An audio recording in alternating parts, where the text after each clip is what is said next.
2025 season of the UIM F1 H2O World Championship powers into action with the Grand Prix of Indonesia.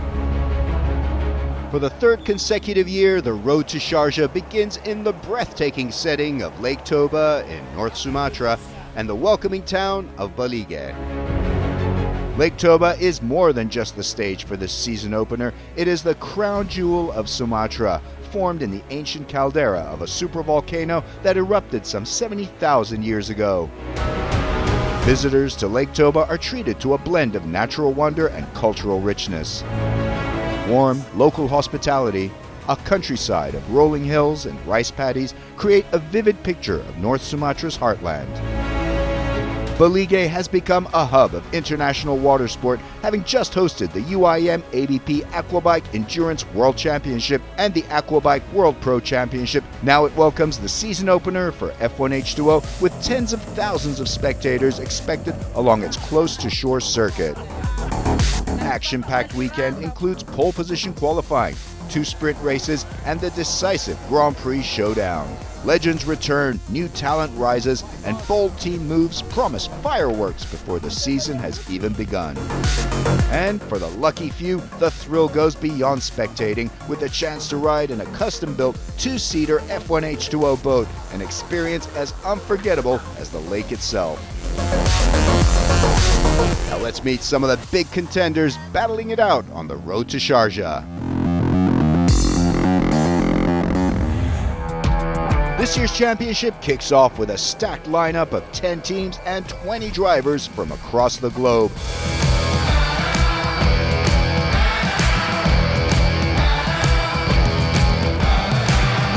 With plenty of off-season reshuffling and high-profile team swaps. The man to beat is 3-time defending world champion Jonas Andersson, who returns to his Team Sweden banner after clinching the 2024 title with Team Vietnam, thanks to a dramatic late-season comeback. One of the last great driver engineers, Andersson's deep mechanical know-how continues to set him apart, crafting some of the fastest engines in the field. Now we are back to Team Sweden, and it's not a perfect start, but let's see what we can do. We have been fast before with low budget, so now I have building this winter one more boat. I like boats, so I have it here. Should test it tomorrow morning and see. Maybe it's good, maybe it's very bad, I don't know. He's joined by longtime right-hand man Johan Osterberg, stepping into the number 2 boat for 2025.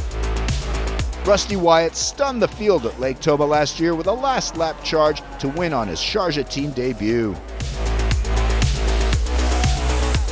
That breakout performance launched him into title contention, only to fall short in the season finale after a sprint race DNF.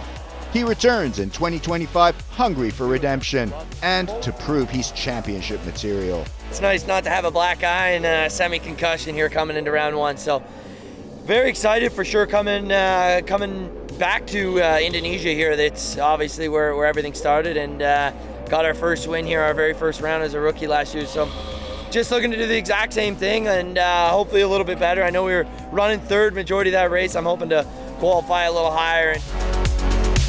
Wyatt is joined by Estonian rising star Stefan Arendt, who raced alongside Andersson at Team Vietnam last season. 2024's third-place finisher Eric Stark made a dramatic move for 2025, leaving Victory Team to lead Team Abu Dhabi. It's a major coup for Guido Capellini, who's counting on the experienced Swede to return one of powerboating's most decorated teams to the top. Stark now shoulders the full weight of Abu Dhabi's title ambitions. So yeah, we have been testing a lot, and this new boat I have, I'm quite happy with it. It's a new model for this year. So yeah, let's see this weekend how it goes. He's joined by Mansour Al-Mansouri, the Emirati stepping up from the UIM F2 World Championship following Thani Al-Kamzi's retirement. Not to be outdone, Victory Team brings back a legend. 3-time world champion Sean Torrente ends his short retirement to rejoin the Dubai-based squad where he first made waves in 2015.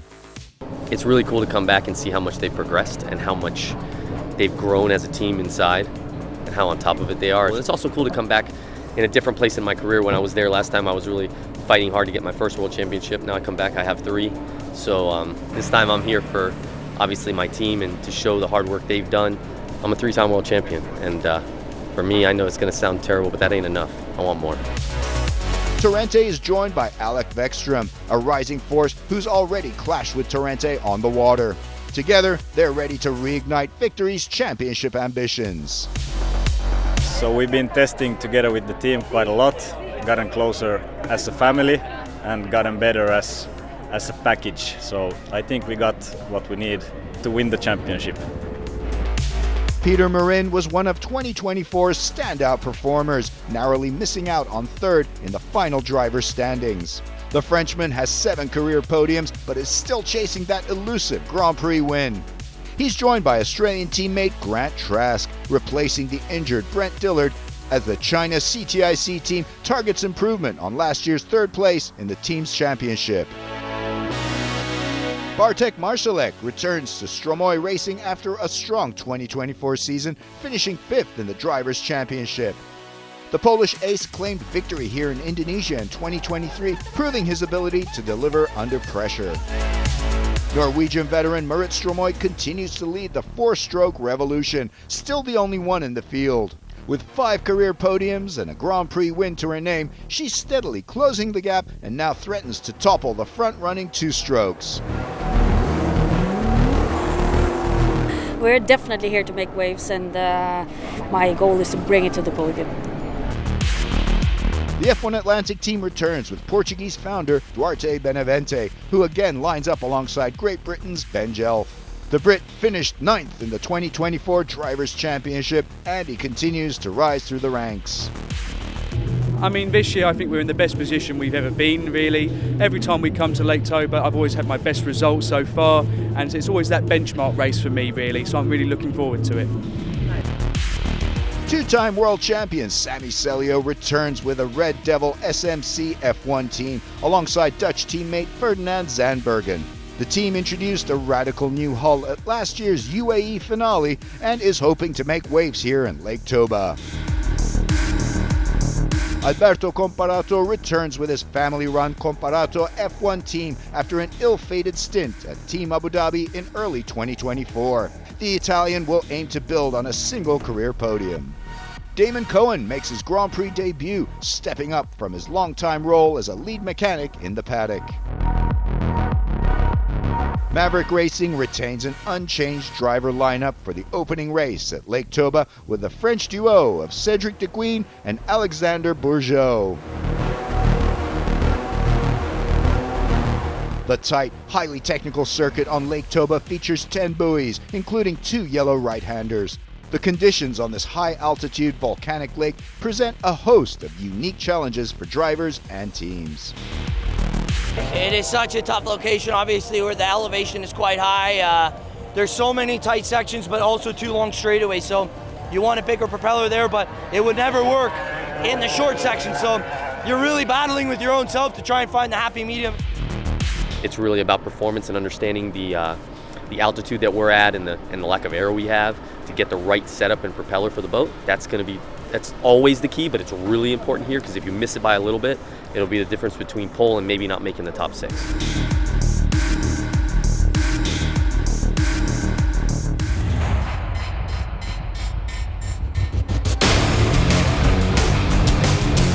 Let's go, I'm pumped up. Qualifying sets the grid and unfolds in 3 stages. Q1 gives drivers 20 minutes to clock their best laps, with the top 12 advancing to Q2. There, 15 minutes determine the fastest 6 for Q3, the final 10-minute shootout for pole position. Defending champion Jonas Andersson wastes no time.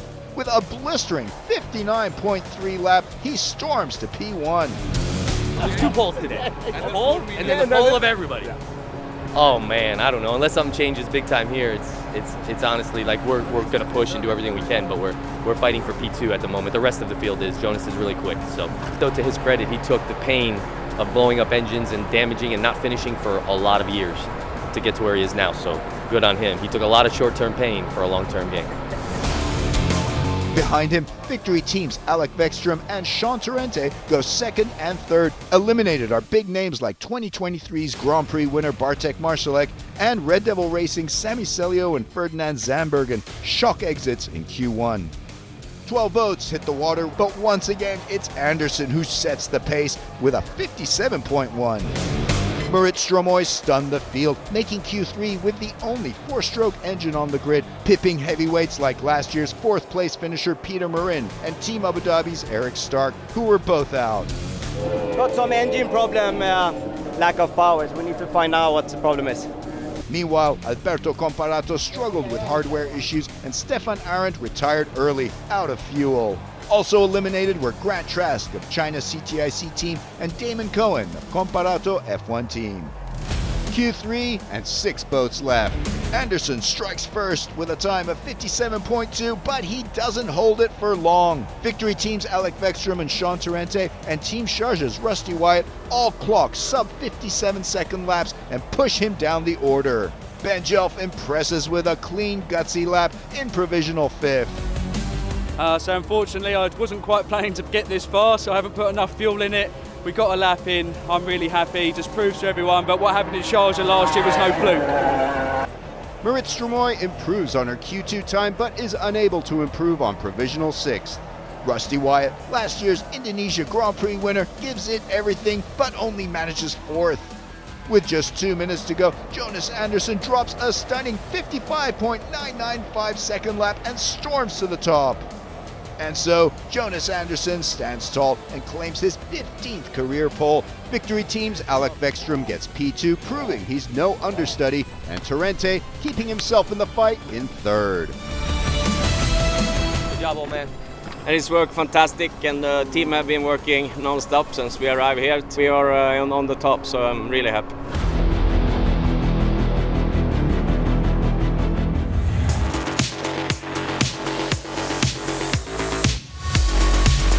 Saturday morning featured 2 15-minute sprint races, their starting grids based on the qualifying session results. Offering half the Grand Prix points, they provided a crucial battleground for the championship title.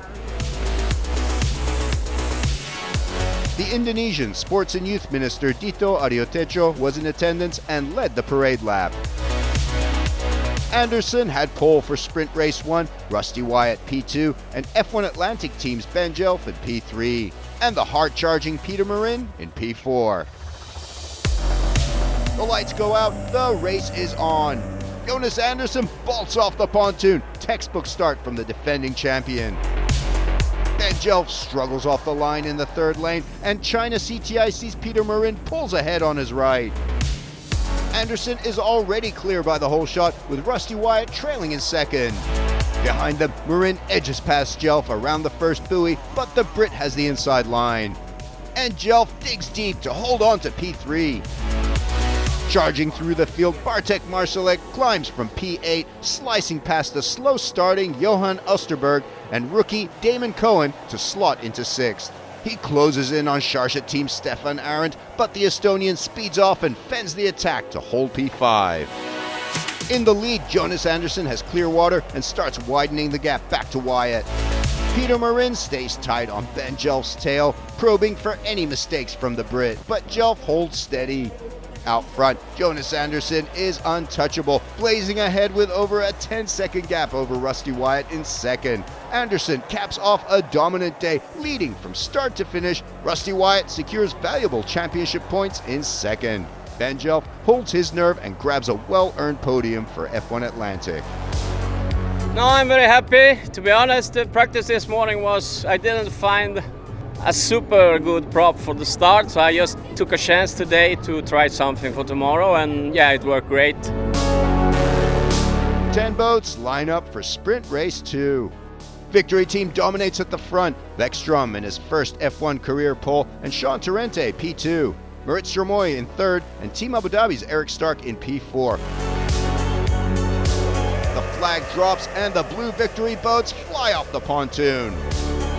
Marit Stromoy has a sluggish start and quickly swallowed up as Stark surges past her. But in the 5th lane, Alberto Comparato nails his launch, staying neck and neck with the leaders, keeping up with the victory boats. Approaching the hole shot, it's Torrente who muscles ahead of his teammate, but leaves just enough room for Vekstrom.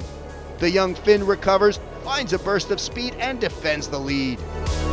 Behind them, Stark holds third, but only just ahead of Comparato in the fight for third.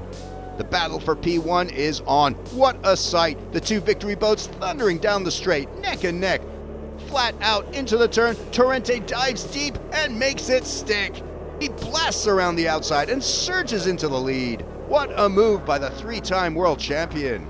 Behind, Eric Stark has managed to fend off Comparato. The Team Abu Dhabi driver locks in third, up from P4. Moritz Stromoy in P5 loses another position as Grant Trask zooms by on the outside. Alberto Comparato, back in his sleek black livery, is looking for redemption as he pushes hard to overtake Eric Stark of his former outfit, Team Abu Dhabi. Out front, Torrente has checked out, building his lead with every lap. Excitement for the victory team. With a double 1-2 podium, Jean Torrente crosses the line first, Vekstrom takes second. Stark finally finds form and returns to the podium in third. Alberto Comparato fought hard for fourth, with Grant Trask fifth and Moritz Stromoy bringing her four-stroke home in sixth. It's just been a long 2 years, man. I didn't think I was ever going to get to do that again. So I'm just so thankful that I still have an opportunity and I get to go do that. I get to go do that for people that work their ass off. I get to do that for people at home that work their ass off for me while I'm gone. I mean, for sure I have to better my start. Need to find something for that so we can take maybe Jonas, like Sean took me. Alberto had a fantastic start, so the pace was good in the boat. I could follow the victory guys quite easy. Jonas Andersson and Sean Torrente, two three-time world champions, head into the next day's race with 10 points each.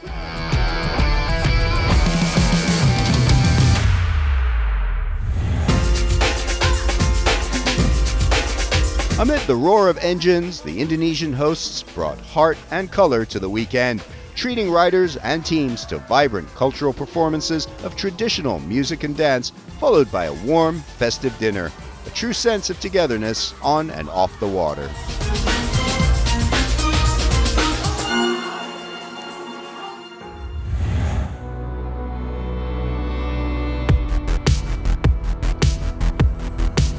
Race day. Jonas Andersson has the fastest boat, but behind him is the might of Victory Team. Alec Vekstrom is hungry for a breakthrough, and three-time world champion Sean Torrente is determined to reclaim his crown. Rusty Wyatt stole the show here last year. All eyes are on the Canadian to see if he can electrify Lake Toba once again. The race would be 24 laps with 20 points up for grabs to the winner. With the governor of North Sumatra leading the parade lap, dignitaries wave to the fans as race time approaches. The front row is locked in. Ben Jelf in fifth for F1 Atlantic, while Moritz Stromoy muscles the only four-stroke into sixth. Peter Marin will have to fight from eighth behind Team Abu Dhabi's Stark. And Bartek Marsalek, the 2023 winner here in Lake Toba, starts way down in 16th. Just moments to go as the crowds hold their breath. The lights go out and the race is on. The boats thunder off the pontoon. Andersson nails the start, rocketing away as the pack surges behind him. Moritz Stromoy struggles, boxed in by Ben Jelf on the left and Stark pulling ahead on the right. Jonas Andersson already leads by several boat lengths. The battle for seventh heats up. Peter Marin and Eric Stark inches apart, and contact! Stark slams into Marin, flipping violently into the water. The race is yellow flagged. Eric Stark surfaces quickly. The Osprey rescue team is there in seconds. Peter Marin shakes his head, trying to process what just happened. Let's look at the replay.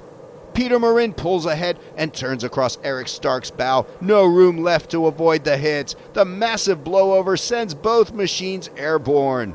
Race control issues a post-race penalty to the China CTIC driver for dangerous driving. A devastating early exit for Eric Stark and Team Abu Dhabi, their championship hopes taking a major hit. The field lines up in original grid order for the rolling restart. Green flag, we're racing again on Lake Toba. Anderson leads, Bäckström is right behind, diving toward the inside lane. Rusty Wyatt in P4 sticks to the outside and pours on the power. He snaps past Torrente through turn 1. Torrente drifts wide while Rusty keeps charging. And he does it around the outside into P2. What a move from Wyatt. And there's more chaos behind. Ben Jelf pounces in the confusion and snatches P4 from Torrente.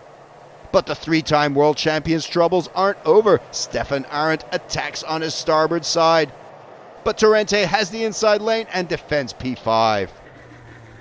The American finds himself caught in Ben Jelf's spray, searching for a way around the British talent, but Jelf holds firm. Torrente is on the warpath, desperate to snatch P4 back from Jelf. He takes the outside line down the front straight. Jelf swings wide, but Torrente takes a sharp inside line, and they bump. Contact! Jelf beats Torrente to the buoy. The American bounces off the race line. And Stefan Arendt is there. The Estonian slips through and passes Torrente into P5. Rusty Wyatt charges up into P2. The Team Sharjah ace takes down both victory boats in a single turn, while Torrente tumbles from 3rd all the way down to 6th. Meanwhile, Grant Trask burns by Alberto Comparato down the inside on the restart. China CTIC's Aussie slides into P8, tucking in behind Marit Stromoy, running 7th. With 15 laps to go, Jonas Andersson is in full control with a comfortable lead. Rusty Wyatt runs 2nd after that bold move.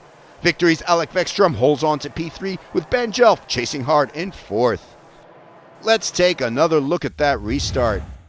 Alec Bäckström in P2 dives inside while Rusty Wyatt launches a blistering charge around the outside.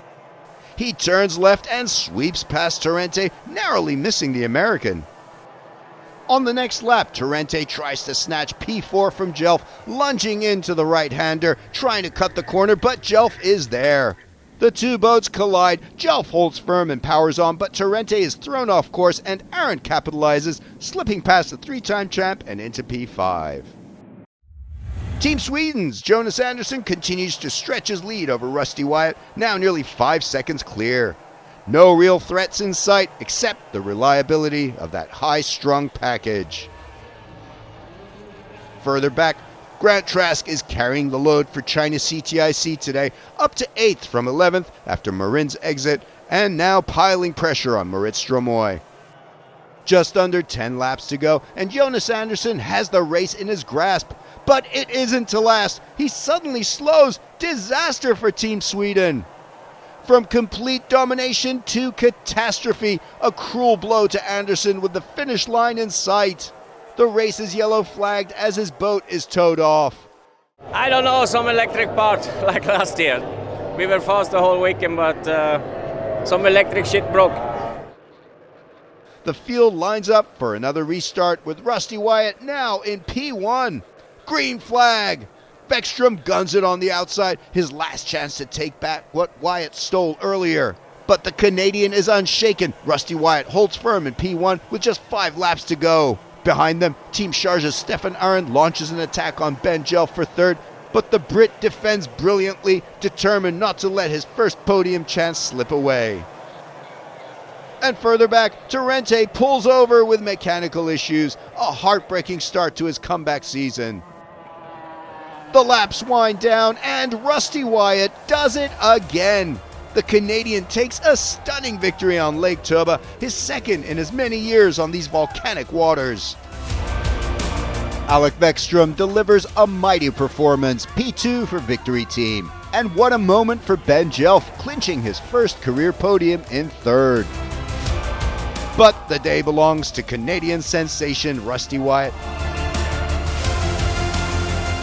Stefan Arendt in P4 earns 9 points for Team Sharjah. Marit Stromoy P5. Grant Trask delivers 6 valuable points for China CTIC. And Ferdinand Zandbergen secures the final point in 10th. It's first of all nice to be back with Victory Team. It's my dream.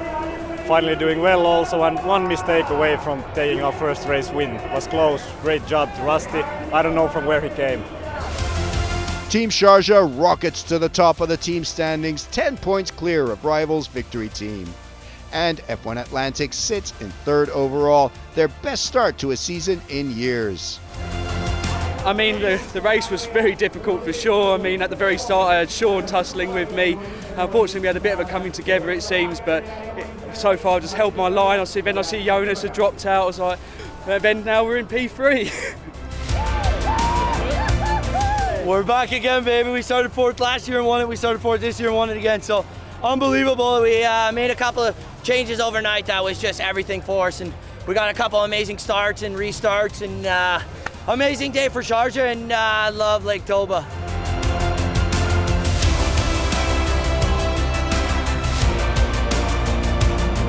Rusty Wyatt leads the Drivers' Championship after his brilliant win. Right behind him is Alec Beckstrom, and Ben Jelf sits third, delivering on his rising promise. The F1H2O World Championship flag was officially handed over to the hosts of Round 2 in Shanghai, China. See you there on the road to Sharjah for the next round of the UIM F1H2O World Championship.